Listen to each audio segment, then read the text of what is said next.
Dans une grande ville, 2 enfants pauvres vivaient dans le quartier, Kai et Gerda, qui s'aimaient comme frères et sœurs. Les parents leur ont permis d'aller les uns aux autres sur le toit pour visiter et s'asseoir sur un banc sous les roses. Pendant la saison chaude, ils passaient tout leur temps ici à inventer différents jeux et en hiver, ils aimaient s'asseoir près du foyer chaud et écouter des histoires incroyables que leur grand-mère leur racontait souvent. Une fois, alors que les enfants regardaient un livre d'images, Kai a senti quelque chose le piquer dans les yeux et le cœur. C'étaient les fragments du miroir de la puissante dame, la Reine des Neiges.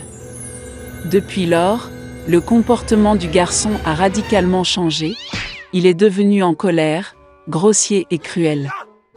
Un jour, Kai a fait de la luge et n'est jamais revenu.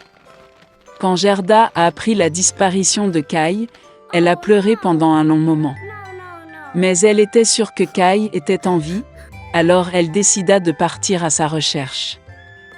Pendant longtemps, Gerda a marché à travers les forêts, à travers les champs, puis elle est tombée sur une magnifique maison, enterrée dans les fleurs.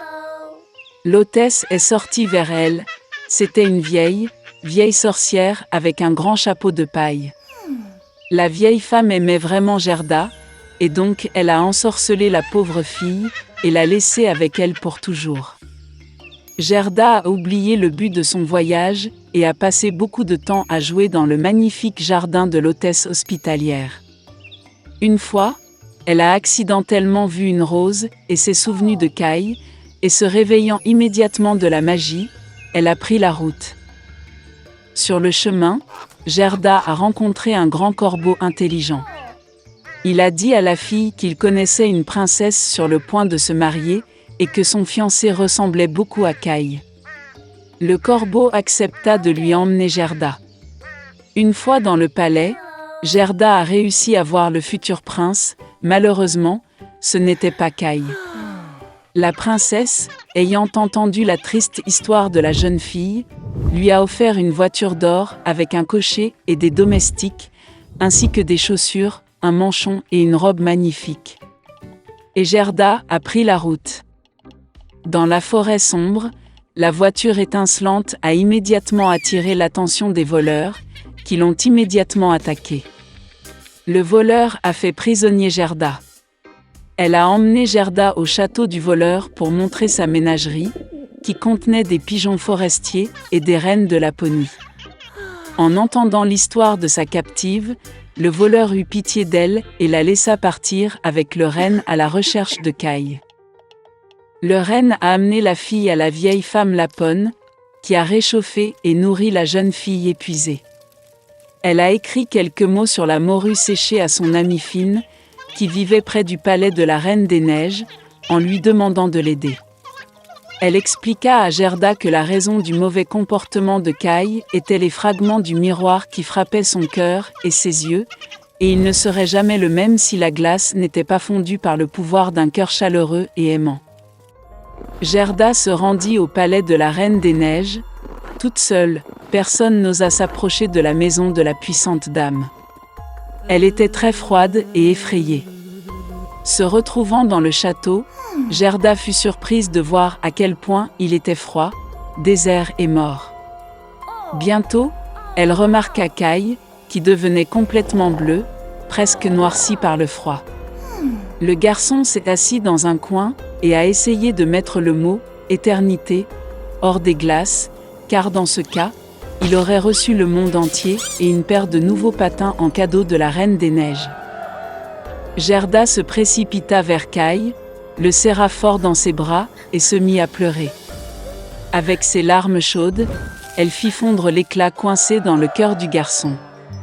Après avoir ramassé, Kai a également commencé à pleurer, et le deuxième éclat a coulé de ses yeux avec des larmes. Comme ils étaient heureux de se voir. Mais il n'y avait pas de temps pour la joie. Ils ont dû sortir du palais de glace avant le retour de la Reine des Neiges. Lorsque Kai et Gerda sont finalement sortis du royaume de la Reine des Neiges, ils se sont dépêchés de rentrer chez eux. Sur le chemin du retour, ils ont rencontré tous les amis qui ont aidé Gerda dans sa recherche. À la maison, leur rose fleurie préférée les attendait, et tout ce qui se passait fut vite oublié par eux, comme un rêve lourd. Il était une fois une mère porc et ses 3 porcelets. 3 frères ont la même taille. Ronds, roses, avec les mêmes queues drôles. Tout l'été, les cochons jouaient dans l'herbe verte, se prélassaient au soleil, se prélassaient dans les flaques d'eau. Mais l'automne est arrivé.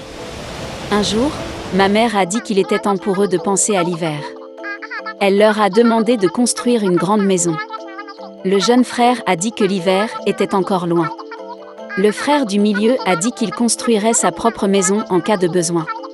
Et le frère aîné a décidé de construire la maison lui-même. Les frères cadets et intermédiaires n'ont fait que jouer à leur jeu. Il faisait de plus en plus froid chaque jour. Le jeune frère a décidé de construire une maison en paille. Le frère du milieu pensait qu'il ferait très froid dans la maison au toit de chaume en hiver. Il a décidé de construire une maison à partir de brindilles et de brindilles. Le soir, leur logement était prêt. Ils étaient très fiers d'eux-mêmes et ne pouvaient pas se lasser de leur bâtiment.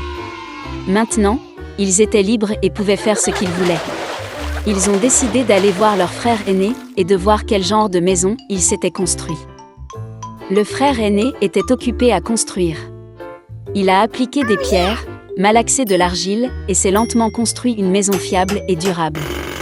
Les jeunes frères ont trouvé leur frère aîné au travail. Ils étaient très surpris du genre de forteresse qu'il construisait. Le frère aîné a continué calmement à travailler. Les frères cadets et intermédiaires ont commencé à plaisanter et à rire de sa maison. Ils étaient tellement amusés que leurs cris résonnaient loin à travers la pelouse. Le frère aîné a demandé à se taire, car le loup pouvait les entendre. Les frères cadets et intermédiaires étaient encore plus amusés. Ils ont décidé que le frère aîné n'était qu'un lâche. Et les 2 braves frères sont allés se promener. En chemin, ils ont chanté et dansé, et quand ils sont entrés dans la forêt, ils ont fait un tel bruit qu'ils ont réveillé le loup qui dormait sous le pin. Le loup mécontent et affamé se rendit à l'endroit d'où provenaient les hurlements de 2 cochons stupides. Les frères marchaient joyeusement et parlaient de la facilité avec laquelle ils traiteraient le loup. Et soudain, ils ont vu un vrai loup vivant. Il se tenait derrière un grand arbre. Il avait des yeux très mauvais et une énorme bouche à pleines dents. Les frères étaient si effrayés que leurs queues minces tremblaient finement, finement. Le loup se prépara à sauter, il fit claquer ses dents et cligna de l'œil droit. Les porcs reprirent soudain leurs esprits, hurlant à travers la forêt, se précipitèrent pour s'enfuir. Soulevant des nuages de poussière, ils se précipitèrent chacun dans sa propre maison. Le jeune frère a couru vers sa hutte au toit de chaume et a claqué la porte devant le loup. Le loup grogna et demanda d'ouvrir la porte. Le jeune frère, par peur, ne put prononcer un mot. Puis le loup a commencé à souffler. Le toit léger s'est instantanément envolé de la hutte au toit de chaume. Le loup prit une profonde inspiration et souffla une seconde fois, et la maison en chaume vola dans toutes les directions. Le loup était ravi, claqua des dents et se jeta sur son jeune frère. Mais le cochon esquiva habilement et courut. Il a couru à la maison du frère du milieu. Les frères réussirent à s'enfermer et se regardèrent avec consternation. Le loup s'est fâché et a commencé à souffler. La maison est légèrement de travers. Le loup a soufflé une seconde, puis une troisième, puis une quatrième fois. Mais la maison était toujours debout. Le loup prit une profonde inspiration et souffla pour la 5e fois. La maison a tremblé et s'est effondrée. Une seule porte resta quelque temps au milieu des ruines. Dans l'horreur, les porcelets se sont précipités vers la maison de leur frère aîné. Le loup a couru après eux. Il était sûr que cette fois les porcs ne le fuiraient pas. Les porcelets se sont rapidement précipités devant le grand pommier sans même le heurter. Et le loup n'a pas eu le temps de se retourner et a heurté le pommier, qui le recouvrait de pommes. Une pomme dure le frappa entre les yeux. Une grosse bosse sauta sur le front du loup. À ce moment-là, les frères cadets et intermédiaires ont réussi à pénétrer dans la maison du frère aîné et à verrouiller la porte. Le loup courut vers la porte, grogna et demanda d'ouvrir la porte. Les jeunes frères avaient très peur et ne pouvaient rien dire en retour. Et le frère aîné savait que lui et ses frères n'avaient rien à craindre dans une maison en pierre solide. Puis le loup a aspiré plus d'air et a soufflé dès qu'il a pu. Mais peu importe combien il a soufflé, pas une seule pierre n'a bougé. Et puis il a levé les yeux et a remarqué une grande et large cheminée sur le toit. Il monta prudemment sur le toit et commença à descendre le tuyau. Les cochons ont entendu un bruissement. Le frère aîné a immédiatement deviné quel était le problème. Il se précipita rapidement vers le chaudron, dans lequel l'eau bouillait, et en arracha le couvercle. Le loup descendit la pipe et tomba directement dans le chaudron. Ses yeux s'agrandirent sur son front. Le loup échaudé s'envola avec un rugissement sauvage et se précipita dans la forêt. Et les 3 petits cochons se sont occupés de lui et étaient heureux d'avoir si habilement enseigné une leçon aux méchants voleurs. Dès lors, les frères et leur mère ont commencé à vivre ensemble, sous un même toit.